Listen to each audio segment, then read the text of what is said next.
Retrabalho. Oferecimento Med Senior, o plano de saúde da geração mais protegida.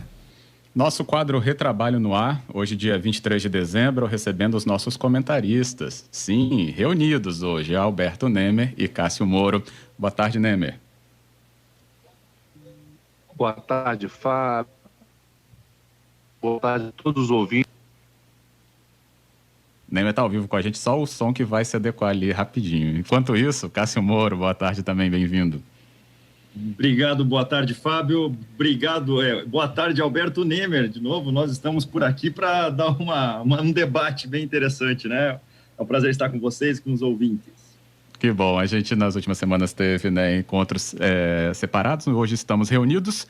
Agora o som melhorou, Nemer? Só fala aí para mim se tá melhor. Eu estou ouvindo vocês, Fábio, você está me ouvindo? Agora sim, a gente que não estava recebendo ao mesmo tempo a sua resposta, mas está ótimo. Bem, então vamos lá, avançando, porque o STF estava aí atento a uma discussão que a gente já tinha levantado, esperaríamos então uma decisão deles, né, dos ministros, e ocorreu em relação a qual era a aplicação para a correção monetária em processos envolvendo dívidas trabalhistas, que é o foco, inclusive, desse comentário então de hoje. Quem quer começar para falar sobre essa decisão? Eu posso Roberto, falar? Começar. Isso. Então vamos lá, Nemer. Então, eu não sei se o pessoal ouviu antes, boa tarde a todo mundo. Prazer estar aqui com todo mundo novamente, né? Cássio, Fábio. O STF, na semana passada, deu uma decisão muito importante, porque estava sendo discutido no STF, Fábio, sobre a correção dos débitos trabalhistas, sobre a taxa de TR. E o STF considerou inconstitucional essa taxa. Mas, além disso, ele foi além. Além de considerar inconstitucional essa taxa, a UTR, ele também modulou os efeitos, ou seja, determinou como os débitos trabalhistas devem ser agora corrigidos. E ele pacificou o entendimento de que, antes do início do processo, ou seja, antes da citação, os débitos trabalhistas vão ser corrigidos pelo IPCA-E. E, após a citação, os processos vão ser corrigidos por meio da Selic, onde a Selic já engloba juros e correção monetária. O que você me diz, Cássio? Bom, vamos começar. Esse é um tema bastante árido, é um tema bastante complexo. Eu vou começar primeiro falando a distinção, né? É muito importante, antes de entrar no mérito dessa decisão, distinguir o que são juros e o que são correção monetária, né? Que são dois integrantes naturais do capital, né? Do crédito. Então, enquanto os juros são uma taxa de remuneração do crédito, ou seja, aquele que está devendo tem que pagar o juro, porque é a remuneração como se fosse um aluguel, aquele empréstimo, daquele dinheiro para a pessoa. Enquanto a correção monetária é apenas uma restauração do poder de compra. Nós que estamos acostumados com inflação histórica no Brasil sabemos bem o que é isso. Você deixa o dinheiro debaixo do colchão, ele desvaloriza. Então, por isso, uma correção monetária. São duas coisas diferentes e devem ser cobradas do devedor as duas, né? E, em última análise, auferiu vantagens pecuniárias, a não repassar o montante na época própria. Aí surgiu uma discussão, né? Mas o fato de o dono do capital, dessa vez, ser o trabalhador, que normalmente é o credor do débito trabalhista, não autoriza qualquer modificação. A CLT, já lá no seu artigo 883, já prevê que a aplicação de um débito trabalhista deve ser pago com correção monetária e com juros. O que aconteceu é importante fazer um pequeno e muito rápido aqui o esforço histórico. Aplicava historicamente o artigo 879 da CLT, parágrafo 7º, junto com uma lei lá de 91, 8.177, criada na época do Fernando Collor, na tentativa de acabar com a inflação. E ali, então, se previa uma correção monetária pela TR e uns juros pré-fixados de 1% ao mês. Isso que estava na lei. A TR ela nunca foi muito bem recebida, né, porque não havia uma consistência conceitual muito bem feita, até que agora o STF declarou ela inconstitucional. Qual foi o problema disso?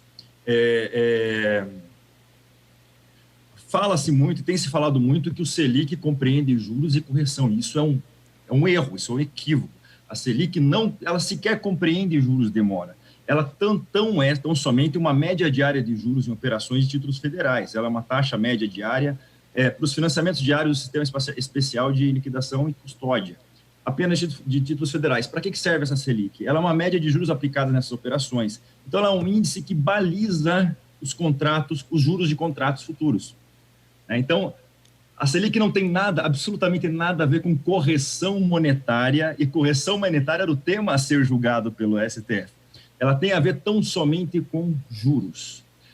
A TR, por maiores imprecisões econômicas que ela tinha, ela era um índice utilizado para atualização monetária. Essa, sim, não tinha nada a ver com juros, era correção monetária. O que o STF fez? Embolou o meio de campo e usou um índice feito para baliza de juros, quer dizer que a Selic seja uma taxa de juros, mas usou-se a Selic para as duas coisas, para correção monetária e para juros. E me parece que essa confusão das duas cria-se um equívoco, né? Aquela coisa de tentar colocar a bolinha vermelha dentro do buraquinho quadrado. Não tem como, não entra. Então, acho que há uma imprecisão, e se antes nós tínhamos, historicamente, um sistema com segurança jurídica, que era TR mais 1% ao mês, ainda que inconstitucional, hoje nós temos um sistema um tanto quanto complicadíssimo. Os efeitos eu deixo para falar mais para frente, mas me parece que essa decisão vai criar mais problema do que solução. É isso, né? E aí, Nemer? Exatamente. Eu não tenho conhecimentos técnicos assim como o Cássio, mas eu entendi e compreendi que a taxa Selic ela também detinha juros e correção monetária. Então o Cássio aqui já deu uma aula falando que não. Mas o importante disso tudo, e aí convergindo com o que o Cássio diz, que essa decisão do STF ela veio trazer uma regularização, Fábio e ouvintes, da seguinte forma. Porque antes os débitos trabalhistas, enquanto a inflação ou a taxa Selic girava em torno de 4%, 5%, as correções dos débitos trabalhistas geravam em torno, em média, de 18%, 13% ao ano. Ou seja, respeitosamente, gerando um enriquecimento sem causa do trabalhador e, por consequência, o empobrecimento sem causa do empregador. Então, com essa taxa Selic, com essa nova forma de cálculo dos débitos trabalhistas, eu entendo que vai trazer, sim, uma equalização, porque nas outras justiças, na justiça civil também, nos débitos da União também, se utiliza a Selic. Então, eu acho que isso aí, a balança fica equilibrada para todo mundo. Eu entendo, já adianto e antecipo eventuais críticas, que o cálculo definido pelo STF vai incentivar a inadimplência. Eu acho isso um puro achismo, né? Eu acho que as pessoas que criticam essa decisão do STF pelo simples fato de que isso vai incentivar a inadimplência, eu acho não faz sentido. E caso venha ter qualquer tipo de inadimplência, nós temos aí uma justiça do trabalho forte que vai fazer valer os direitos do empregado, caso tenha os seus direitos trabalhistas usurpados. Uhum. Recebi aqui já a grande pergunta, né, da dúvida, que foi até repetida aqui pelo Carlos e também pela Roberta.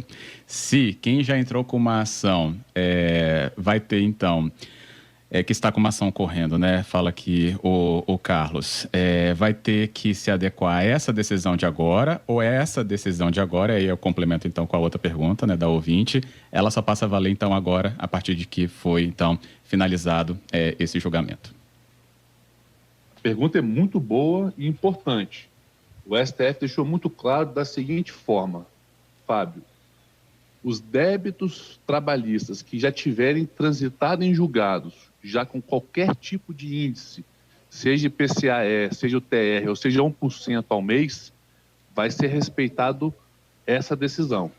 Contudo, os processos que estão em trâmite, seja na fase de conhecimento ou já na execução, que não tiver transitado e julgado com algum tipo de índice, vai se aplicar a atual decisão do STF. Você entende dessa forma, Cássio? Eu entendo. Agora, uma coisa importante falar, só recapitulando aquilo que o Nemer falou, me parece, primeiro, tendo só Selic, sem juros, na verdade nós não temos correção monetária. Então, vai criar um desequilíbrio. Outra coisa importante falar da Selic. A Selic, hoje, ela está muito baixa, 2% ao mês, mas se analisar o histórico dela, No longo prazo, eu acredito que ela tende a subir bastante, né? O governo não vai conseguir, o Copom já sinalizou que não vai baixar mais, e provavelmente a partir do segundo trimestre do ano que vem, essa Selic deve subir bastante. Né? Então, talvez não tanto no primeiro ano, mas no longo prazo ela deve voltar a uns patamares muito grandes, porque senão a nossa economia vai simplesmente tombar.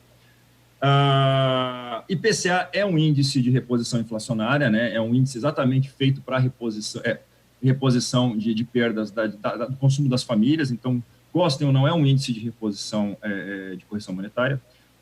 Se fosse analisar a técnica, excluir TR mais 1% ao mês, que era o sistema lá do Collor de Mello, de fato é um sistema meio pobre economicamente falando, e cria imprecisões, deveria se aplicar IPCA para correção monetária e Selic para juros.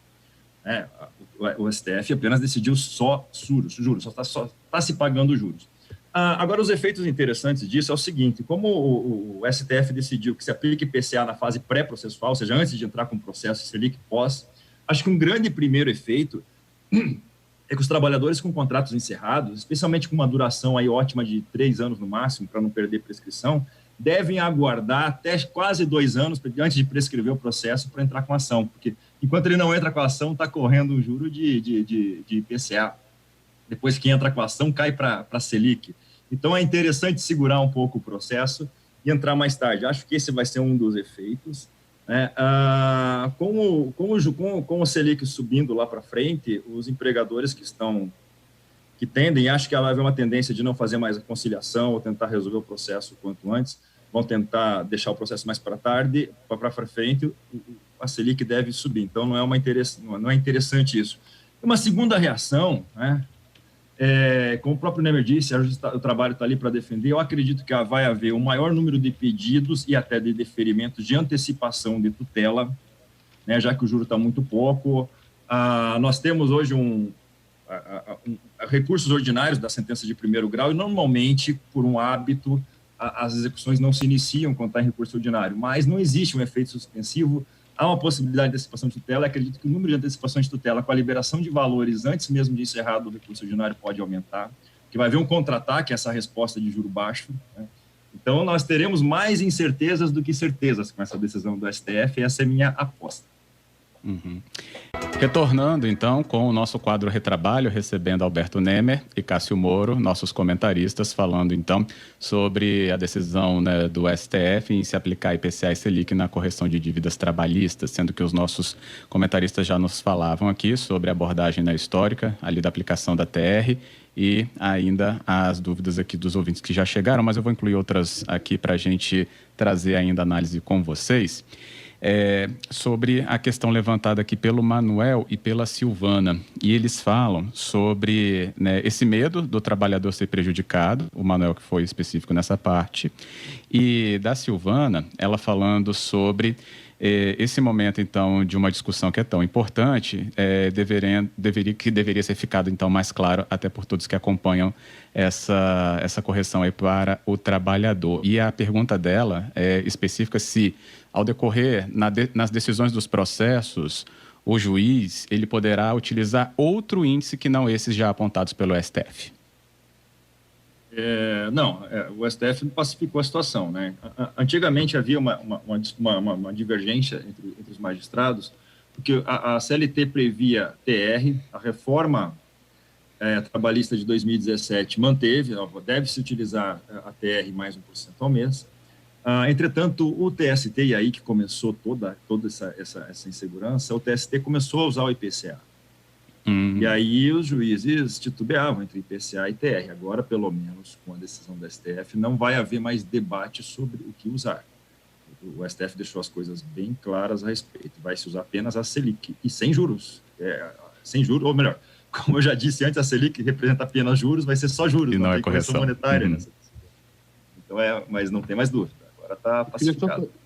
Queria só fazer um acréscimo, que exatamente isso que o Cássio disse, mas o STF também deixou nessa decisão que vai caber ao Poder Legislativo, né, Cássio, instituir um novo índice. Então, pode ser que no médio tempo ou no curto tempo, o Legislativo, né, a Câmara e o Senado, discutam um projeto de lei estabelecendo um novo índice de correção aí dos débitos trabalhistas. Lembrando até que a malfadada MP 905, né, foi muito criticada pelas associações sindicatos de trabalhadores, né, porque criou o contrato verde e amarelo, que nós já defendemos várias vezes. Ela estipulou o índice de juros, o IPCA-E, só que por uma desarticulação do governo com o Congresso não converteu em lei. Então, acredito eu que no processo legislativo próximo deve-se optar pelo IPCA lá para frente. Então, vamos aguardar para ver o que vai acontecer. Não vai criar um índice, os índices já existem. O índice de reposição inflacionária padrão para isso é o IPCA. Que gostem ou não. A TR antes estava beleza para a gente, ninguém reclamava dela. Então, acho eu que deve vir uma lei definindo o IPCA como índice de correção. Tem aqui a outra ouvinte aqui, a Luciana, ela fala sobre essa iniciativa, então, através do Legislativo. Tem que esperar, então, também a boa vontade dos deputados em discutirem? E depende, né, de como isso chega, né, à Câmara, né, ao Congresso. Então, pode ser que sim, né, mas a gente tem que... não dá para prever esse tipo de situação, mas é uma iniciativa, pode ser vinda de parlamentares, não é isso? Exatamente, Fábio. Vai precisar de boa vontade política agora, né? Isso vamos ver o que vai acontecer. Ninguém consegue prever nada daquele Congresso, né? Uhum. Pois entre tantos outros assuntos, né, também urgentes aí que passam pelo Congresso, a gente tem essa demanda também aí da parte trabalhista. Você ia falar alguma coisa, Nemer? Desculpa. Eu ia falar o seguinte, Fábio, independentemente da decisão do STF ou de uma nova legislação a ser implementada, o que a gente espera é uma segurança jurídica, né? Então, concordando ou não com a decisão do STF, o que esperamos do Judiciário, da Justiça do Trabalho, daqueles atores que assim fazem parte, né, que se respeita a decisão para não se criar mais inseguranças jurídicas e mais debates, às vezes, desnecessários e onde, eventualmente, o maior prejudicado pode ser o trabalhador. Dito. Beleza. É isso, senhores. E queria agradecer por ter recebido, né, vocês aqui no nosso 2020, trazendo tanto conteúdo, tanto conhecimento, tanta análise, né, para os nossos queridos ouvintes aqui do Cotidiano, análises que são fundamentais porque mexem muito com a rotina, né, das organizações, deles próprios, né, que estão também inseridos nas empresas. Muito obrigado e Feliz Natal a vocês junto com os seus familiares. Agradeço todo o acompanhamento que tivemos nesse ano. Obrigado, Fábio. Gostaria também aqui de deixar registrado um Feliz Natal e um Feliz 2021 a todos os nossos ouvintes. Esse nosso bate-papo aqui hoje, estou recebendo diversas mensagens. Então, em nome de todos os ouvintes, queria desejar um Feliz Natal ao ouvinte Alessandro Rostanho, que também está nos acompanhando, e todos aqueles amigos, advogados, companheiros que estiveram com a gente durante esse ano. Muito obrigado. Já aproveitando também, quero desejar um Feliz Natal a todos. Muito obrigado por terem nos ouvido esse ano. Começamos o retrabalho uma semana antes da quarentena e tivemos altos debates aqui de muitas incertezas na área trabalhista e esperamos que a gente consiga até o ano que vem continuar com esse trabalho muito bom. Também obrigado aos ouvintes. Quero mandar um abraço aqui para um ouvinte também, igual o Nemer, o José Afonso da Alegrave. Ele está em Curitiba tentando sintonizar na rádio lá. Falei, não, espero o podcast. Então, é isso. Muito obrigado a todos e um abraço. Feliz Natal para vocês. Obrigado. Aproveitem, meus caros. Até o próximo encontro, então. Um abraço, até. É isso, Alberto Nemer, Cássio Moura também conosco. Agradeço a eles.